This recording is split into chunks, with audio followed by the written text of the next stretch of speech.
So I think many people may have heard of some of the conventional, but what about the unconventional? I would probably offer five or six. The first one I would say is that if you are struggling with sleep and you have had a bad night of sleep, the first recommendation is do nothing. And what I mean by that is if you've had a bad night of sleep, you're awake for 3 hours, do not sleep in any later into the morning. Do not go to bed any earlier. Do not increase your caffeine intake to try to offset it. And do not nap during the day. Why am I telling you those things?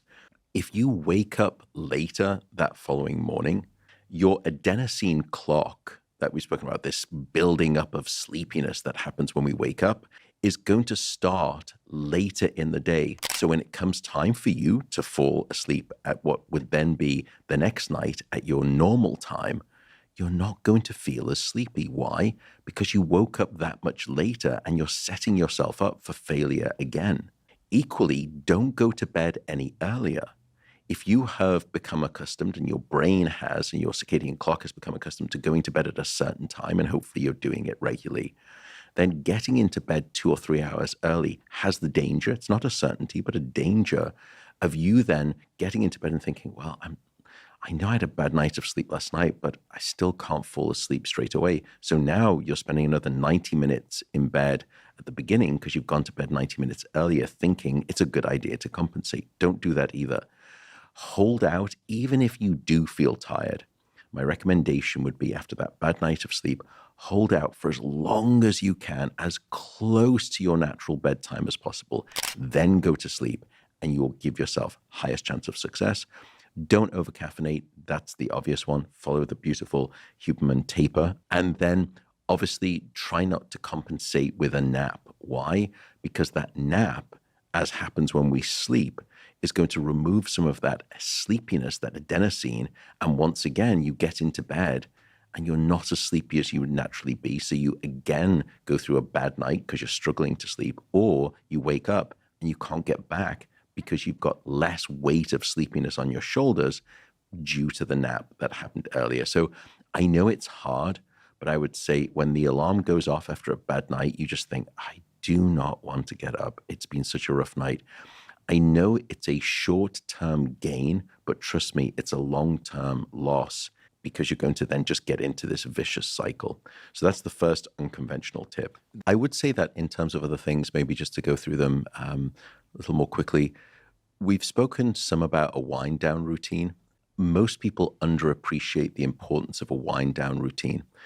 We often think that sleep is like a light bulb, that we dive into bed, we switch off the light bulb, and sleep should appear just as quickly. It's untrue.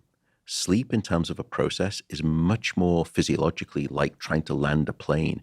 It just takes time to come down onto the terra firma of good sleep at night.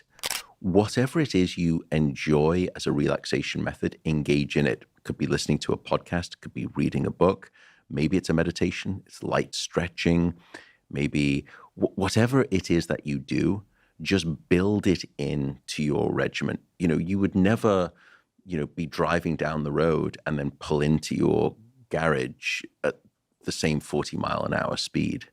You gradually decelerate and you come to a stop. It's the same thing with sleep. So you need to find some way to decelerate. And we've spoken about methods already as to how to do that. The next tip is a little quirky and funny. Do not count sheep. There's a great study from my colleague, Dr. Alison Harvey at UC Berkeley, and she put this to the test. Didn't make people fall asleep faster. It made them take longer to fall asleep. However, she did find an alternative. If you are not into meditation or podcasts or sleep stories or whatever it is that you wish for, try taking yourself on a mental walk. And it has to be a walk that you know very well. So let's say that you walk your dog every day and you know there's a couple of walks that you take with your dog. Do it in hyper detail. So close your eyes, you go to the front door, you clip in the dog to the leash, you walk out, you go down the steps, out to the driveway, then you take a right, but you always cross over and you look to the left and the right because that's the place where traffic always comes. You cross over and now you're walking up and there's that strange sort of set of garbage that's been outside of that house for a long time and you don't know why it hasn't been cleared. And then you move. That type of high fidelity detail allows you to do what we said earlier, which is get your mind off itself. And when you do that, again, typically you fall asleep faster. And that's what she found. It was a great, great study. I really enjoyed that. I think another tip that I now think of, which also comes from the work of Dr. Alison Harvey, when individuals come up to me after sort of public events or they see me at the airport, they'll say, look, every night for some strange reason at 2:45 a.m. I wake up, and it happens 3 or 4 nights a week. My first question to them is, how do you know it's 2:45? And they say, well, I look at the clock or I look at my phone. Best piece of advice next, remove all clock faces from the bedroom. No matter how bad your sleep is going to be that night, knowing what time it is only going to make matters worse. It is not going to make matters any better. And that can create an anxiety trigger that you think, it's 2:45. And then you're tossing and turning, you look back at the clock, and now it's 3:14 a.m. And you think, I've got to be awake at 6. I've got that big meeting. And now it's 5:20. Don't do that to yourself. And even though I don't typically struggle with sleep, I have no clock faces in my bedroom. The phone that I use to help do the guided meditation is an old phone, and it has only Wi-Fi connectivity and nothing else on it. And I will only hit play, and then I will never turn it around. What that phone does is create a low level of anxiety. It's what we call anticipatory anxiety.